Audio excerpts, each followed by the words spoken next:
let's say a word about dreams. We all have thoughts which we never knew we had. They are too uncomfortable, too incompatible with our adult self to be remembered. Yet they are often disturbing, rumbling under the surface like lava in a volcano. The dream is the royal road to these thoughts, the royal road to the unconscious. This is the story of how Sigmund Freud's ideas about the unconscious mind were used by those in power in post-war America to try and control the masses. Politicians and planners came to believe that Freud was right to suggest that hidden deep within all human beings were dangerous and irrational desires and fears. They were convinced that it was the unleashing of these instincts that had led to the barbarism of Nazi Germany. To stop it ever happening again, they set out to find ways to control this hidden enemy within the human mind.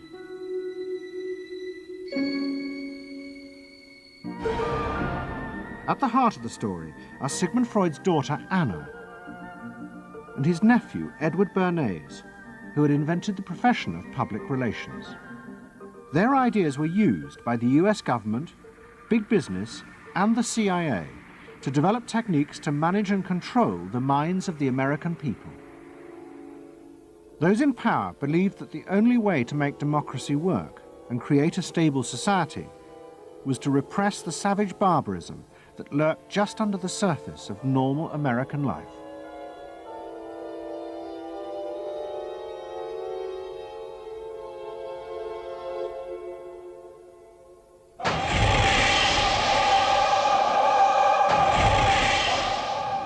The story begins in the middle of the fierce fighting of the Second World War. As the fighting intensified, the American army was faced by an extraordinary number of mental breakdowns among its troops. 49% of all soldiers evacuated from combat were sent back because they suffered from mental problems. In desperation, the army turned to the new ideas of psychoanalysis. They made a film record of the experiment using hidden cameras. It says here on your record that you had headaches and that you had crying spells. Yes, sir. I believe in your profession is called nostalgia. In other words, homesickness. Yes, sir. Mm-hmm. It was induced when, shortly before the war, I received a picture of my sweetheart. Yes. Mm-hmm.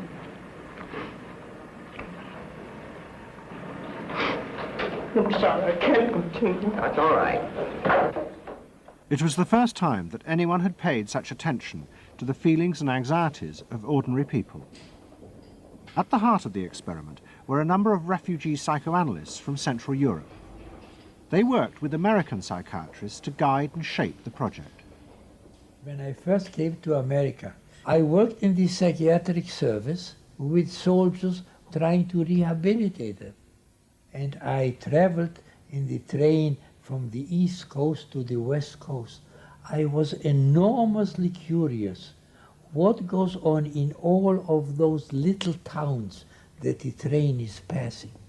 After my years in the army, I knew exactly what everybody was doing in the little towns. Because I saw so many people who came from there. And I understood their aspirations, their disappointments, and so forth. So it was as if somebody invited me to a privileged tour into the inner soul of America. I'm not doing this deliberately, so please believe me. I do believe you. A display of emotion is sometimes very helpful.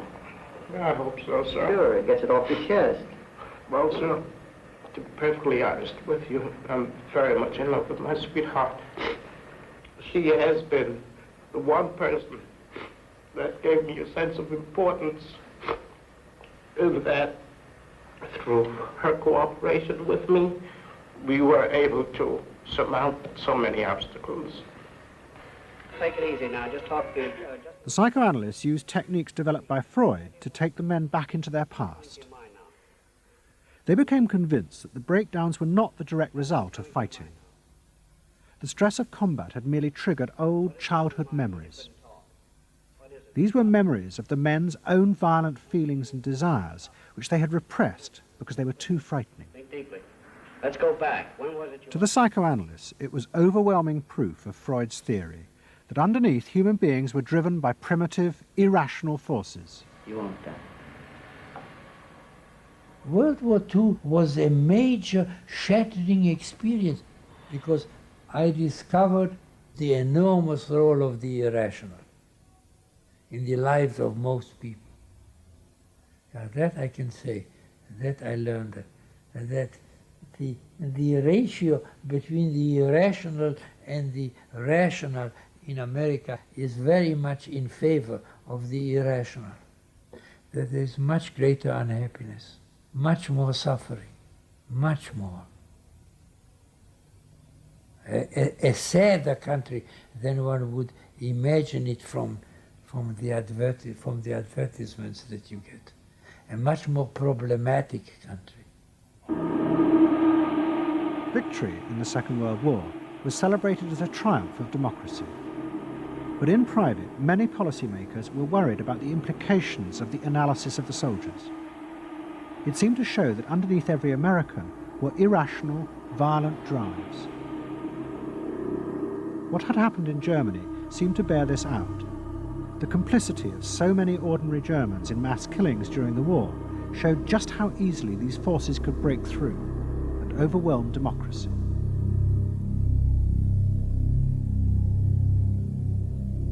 Planners and policymakers had been convinced by their experiences during World War II that human beings could act very irrationally because of this sort of teeming and raw and unpredictable emotionality, the kind of chaos that lived at the base of human personality could, in fact, infect the society, social institutions, to such a point that the society itself would become sick. That's what they believe happened in Germany, in which the irrational, the anti-democratic, went wild.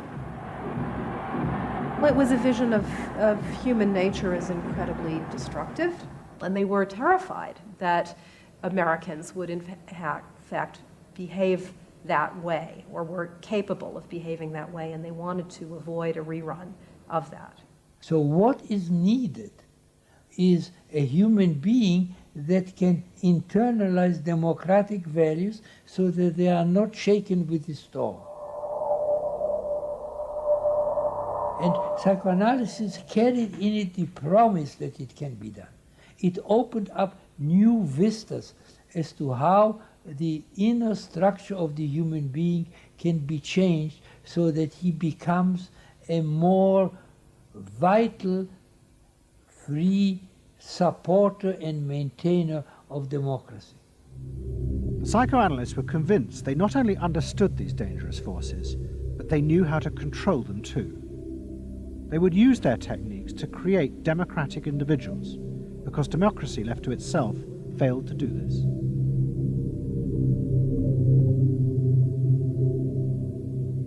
The source of this idea was not only Sigmund Freud, but his youngest daughter, Anna.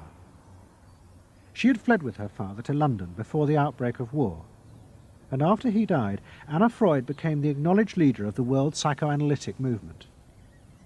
She saw her job as to fulfill her father's dream of making his ideas accepted throughout the world. At the center of the Freud movement stood Tante Anna, because she managed to work herself into that position. She was recognized as that, and not just because she was the daughter. She worked on that. She was rather forbidding. She was not, to me, a warm person, not an aunt you could kiss or put your arms around. Not at all. And her whole life rotated around the spreading of psychoanalysis. Freud himself had seen the role of psychoanalysis as allowing people to understand their unconscious drives. But Anna Freud believed it was possible to teach individuals how to control these inner forces. She had come to believe this through analysing children, above all the children of her close friend, Dorothy Burlingham. Dorothy Burlingham was an American millionairess who in the 1920s fled a failed marriage and brought her children to Anna Freud in Vienna. They were suffering terrible anxieties and aggression, but Anna Freud was convinced she could free them from this by changing the world around them. She thought that she could come in and into their environment, essentially, because they were children, you see. They didn't have independent lives of their own. She could go talk to the parents or the mother. She could go to the schools. She could influence their real world, the actual external world, to change their lives and to help them. And to change them as people? I think that was part of what her idea was, is that she felt that she could change them. From her analysis of the Burlingham children, Anna Freud developed a theory of how to help them control their inner drives. She believed that if, as well as psychotherapy, they were also encouraged to adapt to a good family and social environment, then the conscious part of their mind, the ego, would be strengthened in its struggle to control the unconscious. Anna Freud's aim was simply to help the children. But it was always the psychoanalyst who decided what was the right environment and the appropriate behaviour for the children. And often as not, this reflected the social mores of the time.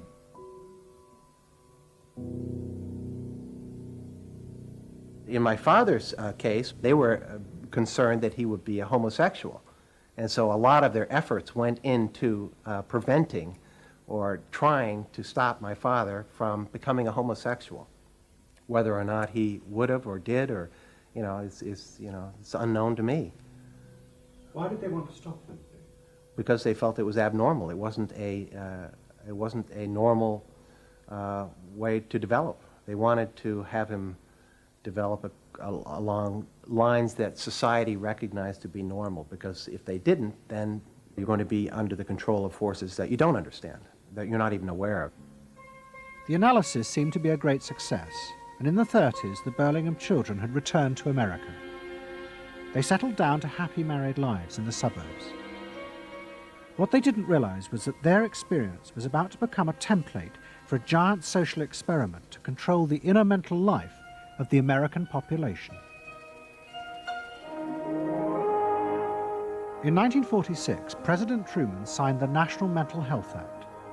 It had been born directly out of the wartime discoveries by psychoanalysts that millions of Americans who had been drafted suffered hidden anxieties and fears. The aim of the act was to deal with this invisible threat to society. Shocked by the appalling percentage of the emotionally unstable revealed by the World War II draft figures, Congress in 1946 passed the National Mental Health Act, which recognized for the first time that mental illness was a national problem. Keenly aware of the tremendous problems ahead is Dr. Robert H. Felix, director of the vast new project. A primary objective of the National Mental Health Program is to increase our fund of scientific knowledge about mental health and about mental illness. We're not doing this. Why? Because there are all too few skilled mental health workers. Two of the principal architects of the Act were the Menninger brothers, Carl and Will. Will had run the wartime psychotherapy experiments, and now he and his brother began to train hundreds of new psychiatrists. The Menningers were convinced that it would be possible to apply Anna Freud's ideas on a wide scale, and to adults as well as children. The psychiatrist's job would be to teach ordinary Americans how to control their unconscious drives. Psychoanalysis could be used to make a better society.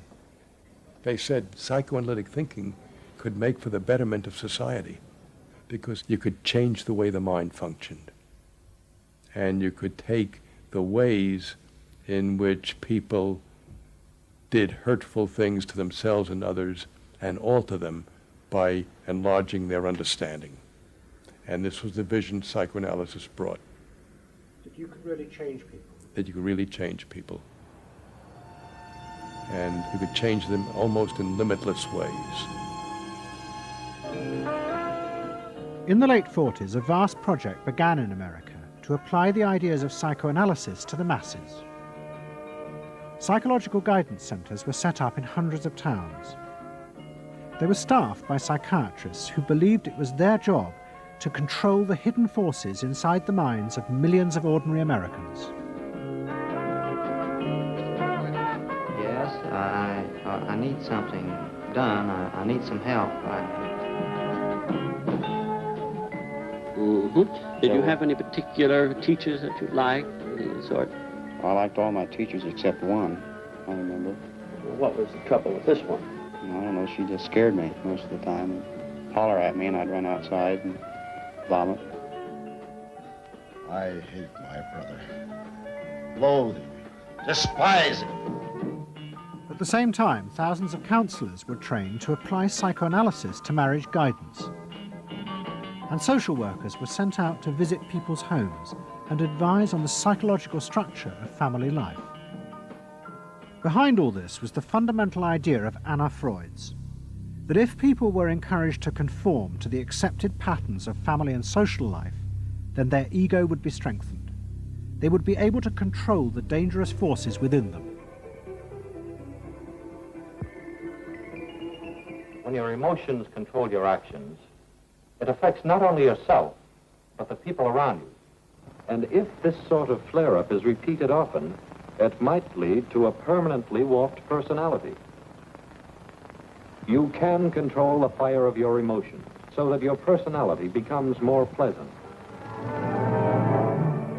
So we expect that someone who's been through that experience to be much more insightful, much more understanding, and a much better regulated person. And what happens to the And regulation includes being able to let go, as it were, to enjoy a football game or a soccer game.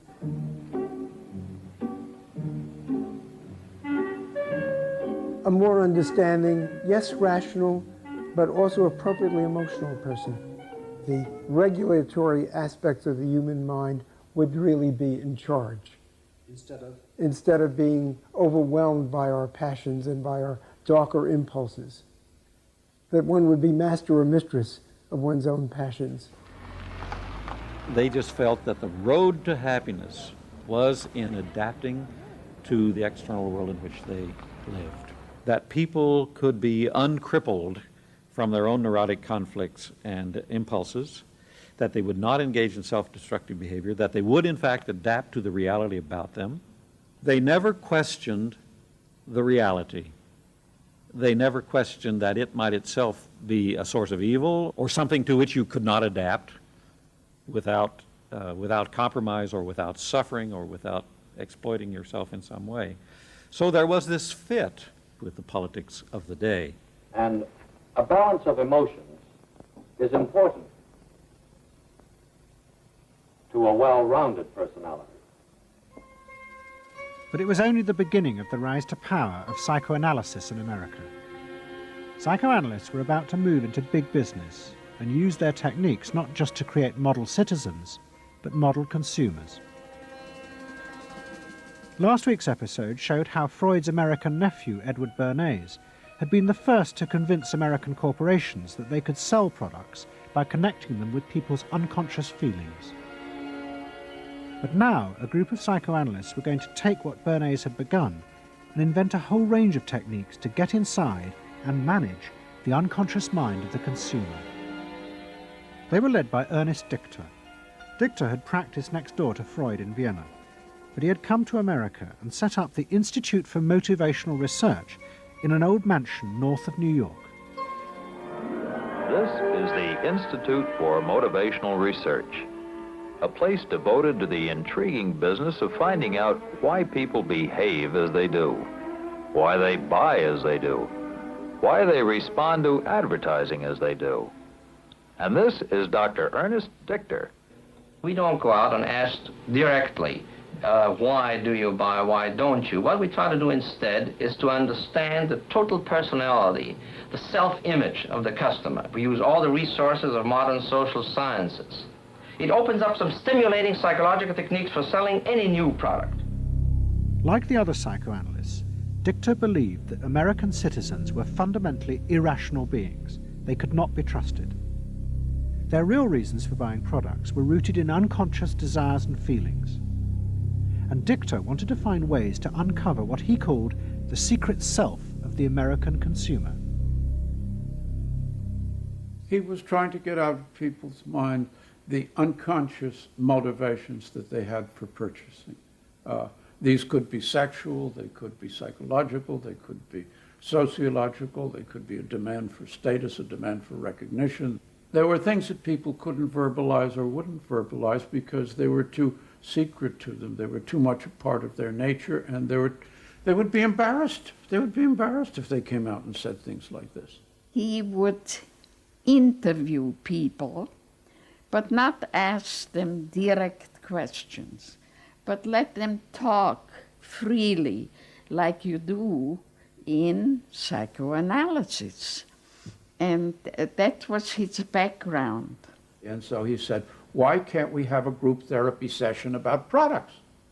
All right? And so Dichter built this room up above his garage, and he said we can have psychoanalysis of products. They can actually act out and verbalize their wants and needs. What we're going to do is try a couple of these salad dressings. Now let's see what happens. Here is our typical housewife. She doesn't follow the instructions. And they could be observed and watched, and other people could comment, and they could talk about it, and everybody could join in. He was the first to do this. This was absolutely the first thing that was ever done.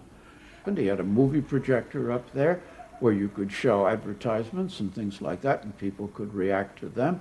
And he invented the whole technique for mining the unconscious about the hidden psychological wants that people had about products. This became the focus group. It worked! Dichter's breakthrough came with a focus group study he did for Betty Crocker Foods. Like many food manufacturers in the early 50s, they had invented a new range of instant convenience foods. But although consumers had told market researchers they would welcome the idea, in fact, they were refusing to buy them. The worst problem was the Betty Crocker cake mix. Dichter did a series of focus groups where housewives free associated about the cake mix. He concluded that they felt unconscious guilt at the new image being promoted of ease and convenience. In other words, he understood that the barrier to the consumption of the product was the housewife's feeling of guilt about using it. They basically, on one hand, wanted to make it easy for themselves, but they felt guilty about it. So what you've got to do in those circumstances is remove the barrier being guilt. The way you do that is to give the housewife a greater sense of participation. And how do you do that? By adding an egg. Simple as that. As simple as that. Dichter told Betty Crocker to put an instruction on the packet that the housewife should add an egg. It would be an unconscious symbol, he said, of the housewife mixing in her own eggs as a gift to her husband, and so would lessen the guilt. Betty Crocker did it, and the sales soared. My cake is ready. The consumer may have basic needs that the consumer himself or herself doesn't fully understand. You have to know what those needs are in order to fully exploit the consumer. Is it wrong to give people what they want by taking away their defenses, helping remove their defenses? It seems so much longer than last year. It is. Nearly 4 inches longer in some models.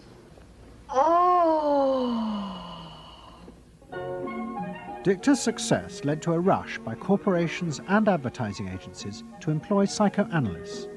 They became known as the Depth Boys, and they promised to show companies how to make millions by connecting their products with people's hidden desires.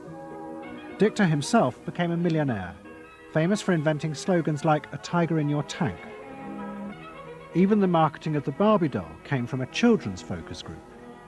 And so it goes. But Dichter was convinced that this was far more than just selling. Like Anna Freud, he believed that the environment could be used to strengthen the human personality. And products had the power both to sate inner desires and give people a feeling of common identity with those around them. It was a strategy for creating a stable society. Dichter called it the strategy of desire. To understand a stable citizen, You have to know that modern man quite often tries to work off his frustrations by spending on self-gratification.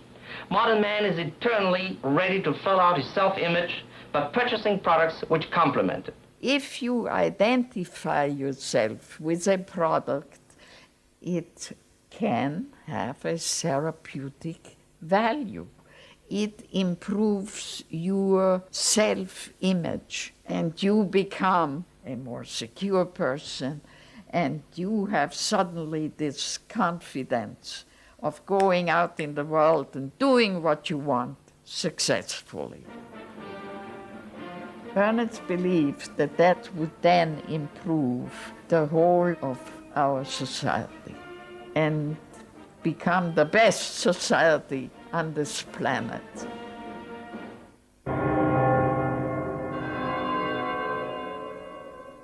By the early 50s, the ideas of psychoanalysis had penetrated deep into American life. The psychoanalysts themselves became rich and powerful. Many had consulting rooms overlooking Central Park in New York. Politicians and famous writers like Arthur Miller and Tennessee Williams became their patients. They were seeking not just help, but to understand the hidden roots of human behavior. We were sought after. Washington was interested in what we think. You know, the important writers, important politicians were undergoing psychoanalysis. It was, we had waiting lists because there were so many patients that wanted to be analyzed. So it gave us a little bit of a swellhead. And as the psychoanalysts' ideas took hold in America, a new elite began to emerge in politics, social planning, and in business. What linked this elite was the assumption that the masses were fundamentally irrational. To make a free market democracy like America work, one had to use psychological techniques to control mass irrationality. They actually believed that this elite was necessary because individual citizens were not capable, if left alone, of being democratic citizens. The elite was necessary in order to create the conditions that would produce individuals capable of behaving as a good consumer and also behaving as a democratic citizen. They didn't see their activities as anti-democratic, as undermining the capacity of individual citizens for democracy. Quite the opposite. They understood that they were creating the conditions for democracy's survival and future. Anna Freud had never intended that her ideas be used in such a way, but she happily accepted the rise to power of psychoanalysis in America. She remained in England, living with Dorothy Burlingham. On the surface, it was an idyllic life. She and Dorothy had bought a weekend cottage on the Suffolk coast. And in the summers, Dorothy's children came from America to visit with the grandchildren. But underneath, things were going badly wrong. Both Bob and Mabby Burlingham, who Anna Freud had analysed in the 1930s, had suffered personal breakdowns, and their marriages were collapsing. Bob was drinking heavily, and Mabby suffered terrible anxieties. The real reasons for the visits to England were yet more analysis with Anna Freud. The problem was that it didn't look very good, did it?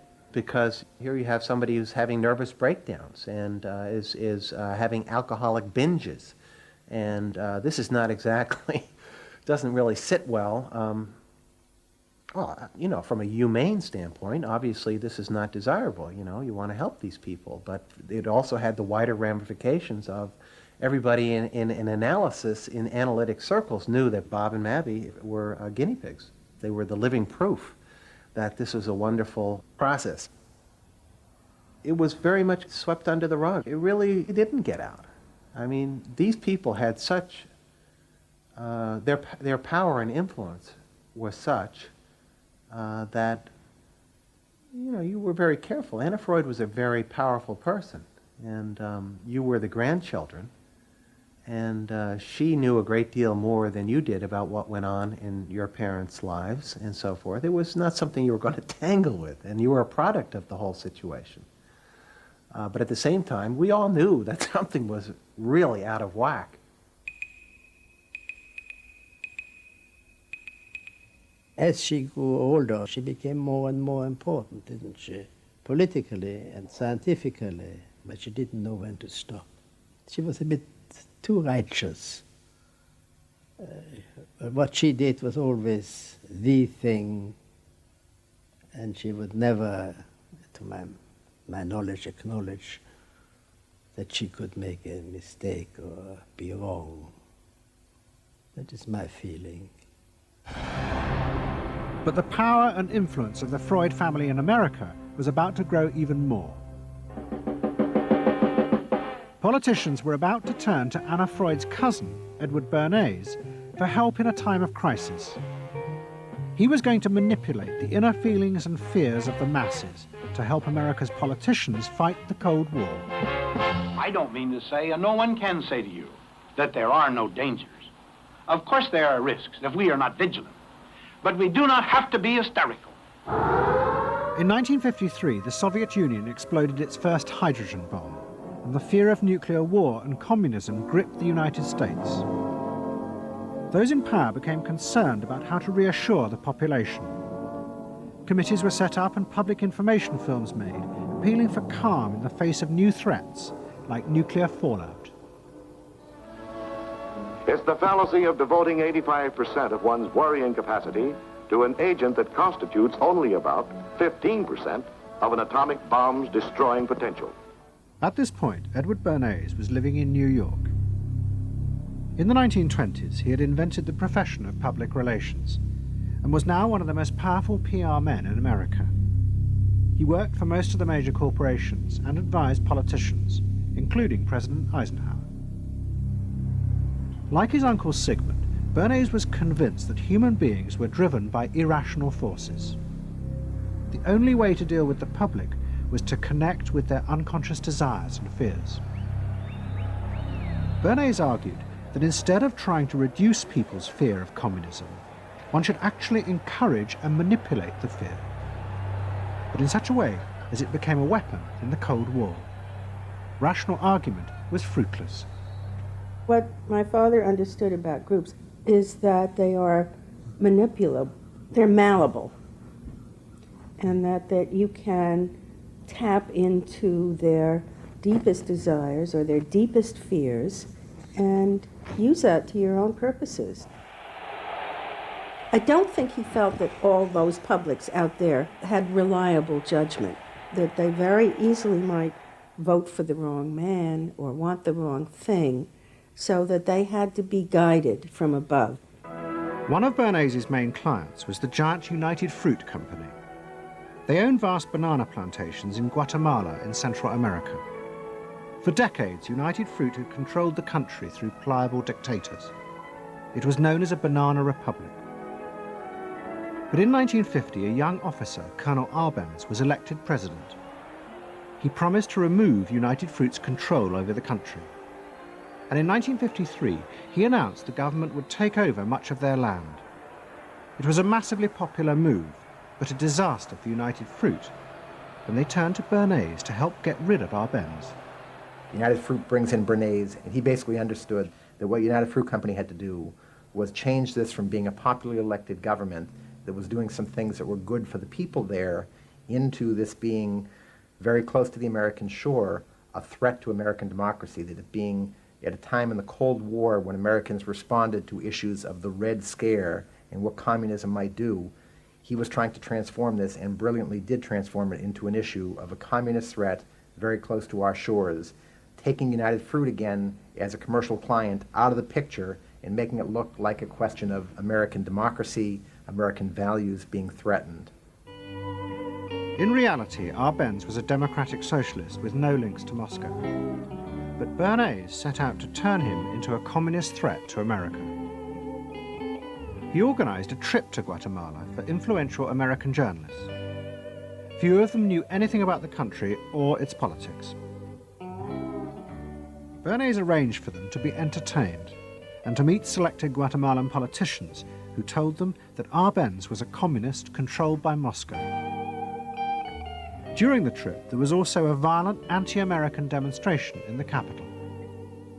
Many of those who worked for United Fruit were convinced it had been organized by Bernays himself. He also created a fake independent news agency in America called the Middle American Information Bureau. It bombarded the American media with press releases saying that Moscow was planning to use Guatemala as a beachhead to attack America. All of this had the desired effect. In Guatemala, the Jacob Arbenz regime became increasingly communistic after its inauguration in 1951. Communists in the Congress and high governmental positions controlled major committees, labor and farm groups, and propaganda facilities. They agitated and led in demonstrations against neighboring countries and the United States. What was profoundly new in terms of what Bernays did is he took this menace to our backyard in Guatemala. For the first time, we saw Reds a couple hundred miles from New Orleans who Eddie Bernays had us believing were a true threat to us, that it was going to be a Soviet outpost in our backyard. But what Bernays was doing was not just trying to blacken the Arbenz regime. He was part of a secret plot. President Eisenhower had agreed that America should topple the Arbenz government, but secretly. The CIA were instructed to organize a coup. Working with the United Fruit Company, the CIA trained and armed a rebel army and found a new leader for the country called Colonel Armas. The CIA agent in charge was Howard Hunt, later one of the Watergate burglars. What we wanted to do was have a terror campaign to terrify Arbenz particularly, terrify his troops, much as the German Stuka bombers terrified the population of Holland, Belgium, and Poland at the onset of World War II, and just rendered everybody paralyzed. As planes flown by CIA pilots dropped bombs on Guatemala City, Edward Bernays carried on his propaganda campaign in the American press. He was preparing the American population to see this as the liberation of Guatemala by freedom fighters for democracy. He totally understood that the coup would happen when the public and the press, when conditions in the public and the press allowed for a coup to happen, and he created those conditions. He was totally savvy in terms of just what he was helping create there in terms of this overthrow. But ultimately he was reshaping reality, reshaping public opinion in a way that's undemocratic and manipulative. On June the 27th, 1954, Colonel Arbenz fled the country, and Armas arrived as the new leader. Within months, Vice President Nixon visited Guatemala. In an event staged by United Fruit's PR department, he was shown piles of Marxist literature that had been found, it was said, in the presidential palace. This is the first time in the history of the world that the communist government has been overthrown by the people. And for that we congratulate you and the people of Guatemala for the support they have given. And we are sure that under your leadership, supported by the people whom I have met by the hundreds on my visit to Guatemala, that Guatemala is going to enter a new era in which there will be prosperity for the people together with liberty for the people. Thank you very much for allowing us to see this exhibit of communism in Guatemala. You're welcome. And for dinner, see what Mother has for dessert. Banana gingerbread shortcake. Just another of the many tempting ways in which this nutritious fruit can be prepared. So now that you've seen where bananas come from before they reach your table, our journey to Banana Land is ended. We hope you enjoyed the trip. We know you like bananas. Bernays had manipulated the American people, but he had done so because he, like many others at the time, believed that the interests of business and the interests of America were indivisible, especially when faced with the threat of communism. But Bernays was convinced that to explain this rationally to the American people was impossible, because they were not rational. Instead, one had to touch on their inner fears and manipulate them in the interests of a higher truth. He called it the engineering of consent. He was doing it for the American way of life, and to which he was devoted, sincerely devoted. And yet he felt the people were really pretty stupid. And that's the paradox. If you don't leave it up to the people themselves, but force them to choose what you want them to choose, however subtly, then it's not democracy anymore. It's something else. It's being told what to do. It's that old authoritarian thing. But the idea that it was necessary to manipulate the inner feelings of the American population in the interests of fighting the Cold War now began to take root in Washington. Above all, in the CIA, who were going to take it much further. They were concerned that the Soviets were experimenting with psychological methods to actually alter the memories and feelings of people, the aim being to produce more controllable citizens. It was known as brainwashing. Psychologists in the CIA were convinced that this really might be possible, and that they should try to do it themselves. The image of the human being that was being built up at that particular time was that there was a great deal of vulnerability in every human being, and that vulnerability could be manipulated to program somebody to be something that I wanted them to be, and they didn't want to be. That you could manipulate people in such a way that they could be automatons, if you will, for whatever your own purposes were. This was the image that people thought was possible. In the late 50s, the CIA poured millions of dollars into the psychology departments of universities across America. They were secretly funding experiments on how to alter and control the inner drives of human beings. The most notorious of these experiments was run by the head of the American Psychiatric Association, Dr. Ewen Cameron. Like many psychiatrists at that time, Cameron was convinced that inside human beings were dangerous forces which threatened society. But he believed that it was possible not just to control these forces, but actually remove them. He thought that psychiatry should not just concentrate on sick people, mentally ill, but should actually go into government, that politicians should listen to psychiatrists. Psychiatrists should be in every parliament and should direct and monitor political activities, because they knew in a rational, scientific way what was good for people. Cameron had set up a clinic in a hospital in Montreal called the Allen Memorial. It is now long since closed down. Cameron took patients who suffered a wide range of mental problems. His theory was that these resulted from forgotten or repressed memories. But he was impatient with the idea of using psychotherapy to uncover them. Instead, he would simply wipe them. Cameron used drugs, including LSD, and the technique of ECT, electroconvulsive therapy. It was conventionally used at that time to relieve depression. But Cameron was going to use it in a new way, to produce new people.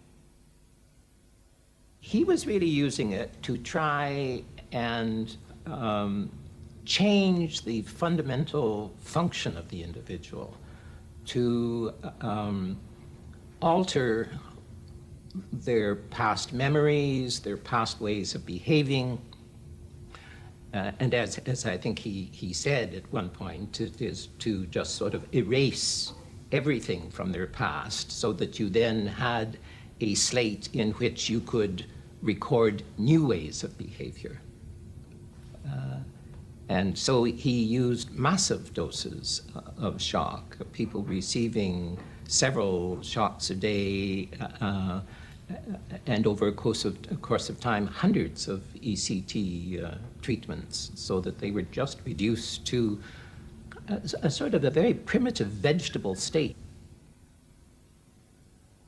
I don't remember what happened to me. I was introduced to Dr. Cameron, and I don't remember Dr. Cameron at all. I don't remember any of that. They shipped me up to what they called the sleep room, and they gave me all of these electroconvulsive shock treatments and megadoses of drugs and LSD and all of that, and I have no memory of any of that. Nothing of that time of the Allen Memorial or any of my life previous to that, all gone, wiped. And then, having depatterned somebody or brought them down to where basically nothing but the essential functions of the body were going on in terms of breathing and things of this nature.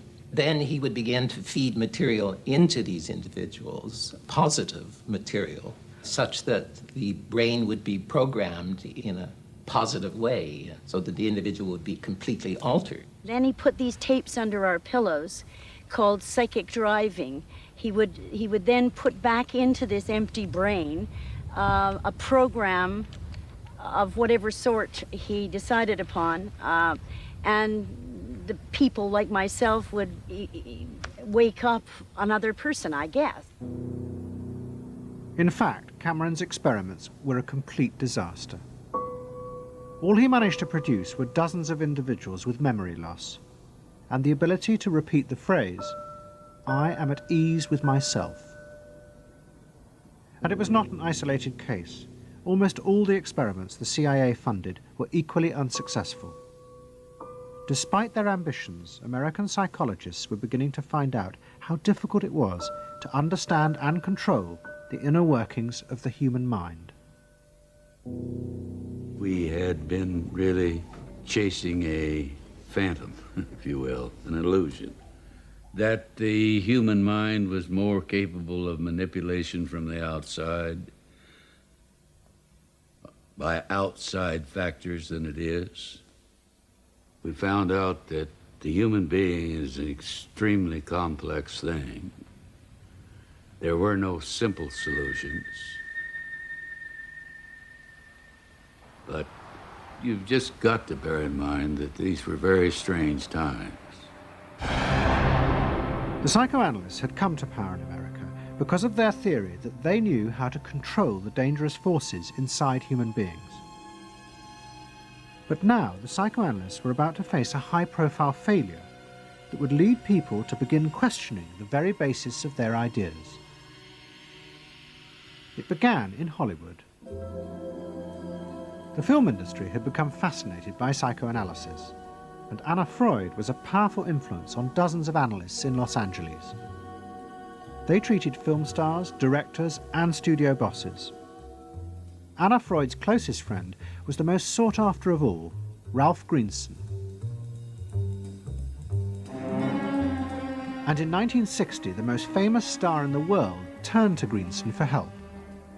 Marilyn Monroe was suffering from despair and had become addicted to alcohol and drugs. Well, when I walked in to dinner, here was Marilyn Monroe. And I'd made a picture with her called All About Eve. This is dinner at Ralph Greenson's. Yes. And the only thing was that Ralph was trying to show her, Romy, I never called him Ralph in my life. Romy was trying to show her that the way a family life ought really to be. So we were walking the dog after us. I said, "What the hell are you doing here?" I said, "You never asked me to dinner." And he said, "You weren't that sick."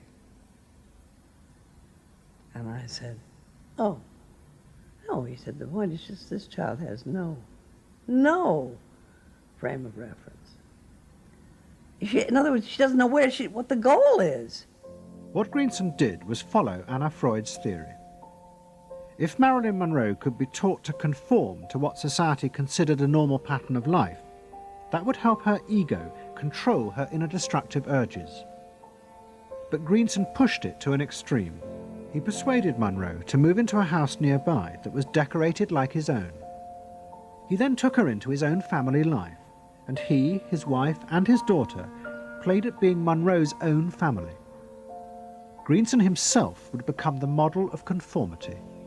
And so this someone whom she regarded as important and whom she idealized, if he turned out to be a very gratifying father figure, her ego would benefit from that. That was the theory. His wife and children, everyone was involved, yeah. They were strengthening the person. They were strengthening the mind. They were strengthening the agent that controls inner life against adversity, against insufficiency, against too much frustration. So that Marilyn Monroe would no longer be a helpless person looking for love. She'd have enough love. But despite all his efforts, Greenson was unable to help Marilyn Monroe. On August the 5th, 1962, she committed suicide in her house. The suicide shocked many in the analytic community, including Anna Freud.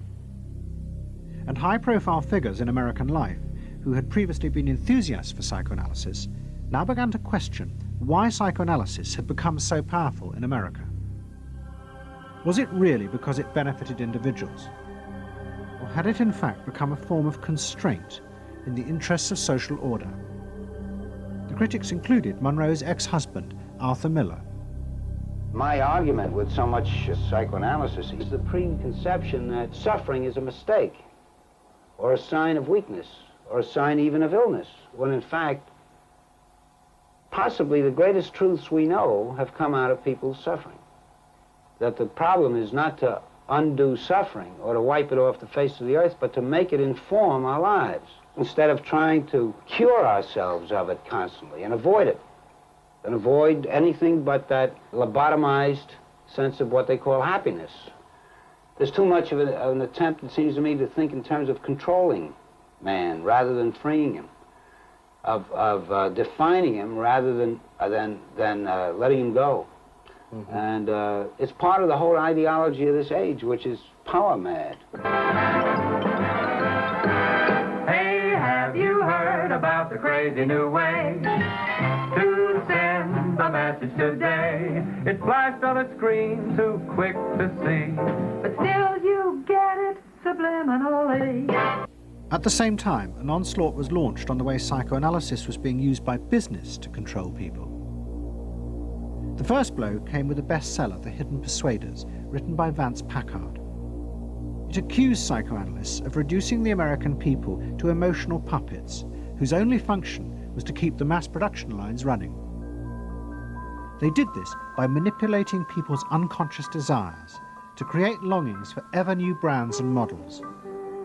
They had turned the population into unwitting participants in the system of planned obsolescence. The second blow came from an influential philosopher and social critic, Herbert Marcuse. He had been trained in psychoanalysis. This is a childish application of psychoanalysis, which does not take at all into consideration the very real political systematic waste of resources, of technology and of the productive process. For example, planned obsolescence. For example, the production of innumerable brands and gadgets who are, in the last analysis, all the same. The production of innumerable different marks of automobiles. And this prosperity at the same time, consciously or unconsciously, leads to a kind of schizophrenic existence. I believe that in this society an incredible quantum of aggressiveness and destructiveness is accumulated precisely because of the empty prosperity, which then simply erupts.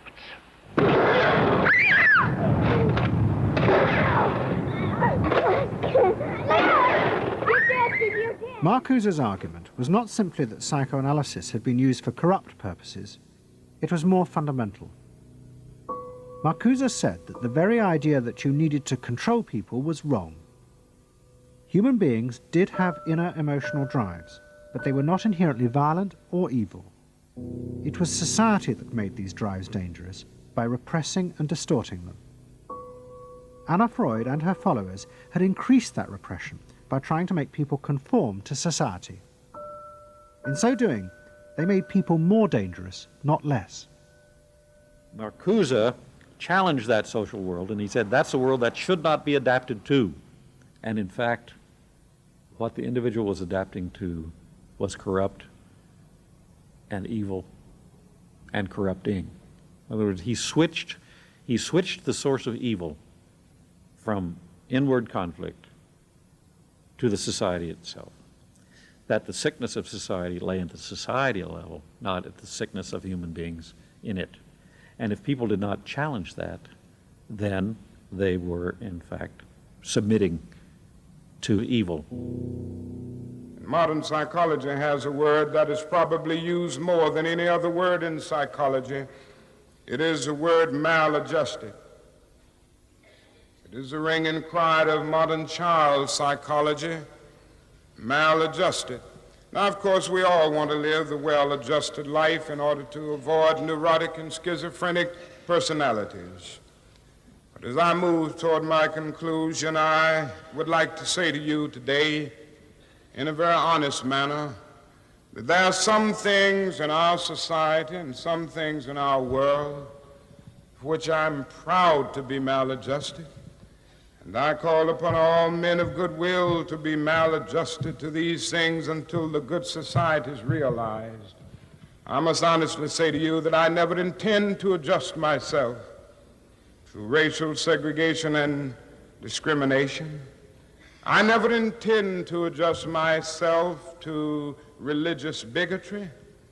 I never intend to adjust myself to economic conditions that will take necessities from the many to give luxuries to the few and leave millions of God's children smothering in an airtight cage of poverty in the midst of an affluent society. The political influence of the Freudian psychoanalysts was over. Instead, they were now accused of having helped to create a repressive form of social control. Anna Freud and Dorothy Burlingham lived on in Sigmund Freud's old house in London. In 1970, Dorothy's son Bob died of alcoholism. And in 1973, his sister Mabby returned for yet more analysis with Anna Freud.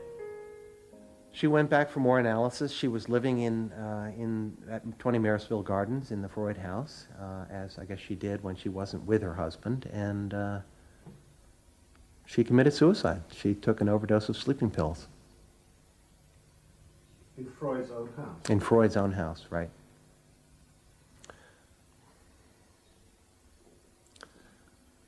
So, I mean, the obvious, there are a lot of implications that one can draw from that, and I just think she happened to reach the end of the rope there. Although it would seem to be a very pointed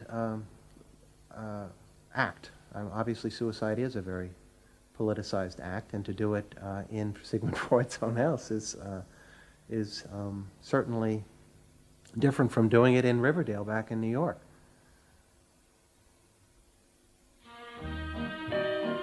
Next week's episode will tell the story of the rise to power of the enemies of the Freud family. They believed that the way to build a better society was to let the self free. But what they didn't realize was that this idea of liberation would provide business and politics with yet another way to control the self, by feeding its infinite desires. You know not what it means to be blue. Someday you'll realize and pay for all those lies, then you'll know what it means to be blue.